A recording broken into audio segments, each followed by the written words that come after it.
একের পর এক ঘটনার রেশ এখনো কাটেনি কুম্ভতে, আর তার মধ্যেও বিপর্যয়। মহাকুম্ভে যাওয়ার পথে মর্মান্তিক মৃত্যু হয় 18 জনের। নয়াদিল্লি স্টেশনে পদপৃষ্ঠ হয়ে মারা যান তারা। অনেকে আহতও হয়েছেন, হাসপাতালে চিকিৎসাধীন রয়েছেন তারা। আর এই ঘটনাকে ঘিরে ফের একবার ব্যবস্থাপনা নিয়ে ওঠে প্রশ্ন ওঠে রেল ও সরকারের ভূমিকায়।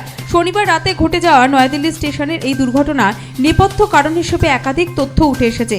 বিশেষ করে রেলের ভূমিকা নিয়ে প্রশ্ন তুলেছেন অনেকেই। জানা গিয়েছে প্রতি ঘন্টায় প্রায় 1500 জেনারেল টিকিট বিক্রি করেছিল রেল। টিকিট কনফার্ম না হলেও ট্রেনে উঠে পড়তে বলা হয়। কনফার্ম টিকিট ছিল যাদের কাছে, সংরক্ষিত আসন বুক করেছিলেন যারা, তারাই ট্রেনে উঠতে পারেননি। অথচ টিকিট ছাড়াও ট্রেনে ওঠার জন্য ঠেলাঠেলি করেন বহু মানুষ। প্রয়াগরাজ যাওয়ার দেদার টিকিট বিক্রি হয়েছে সেখানে, প্ল্যাটফর্মে সেখানে ভিড় উপচে পড়ছিল। আর তারপর ট্রেনের সংখ্যাও কেনই বা বাড়ানো হলো না প্রশ্ন উঠছে।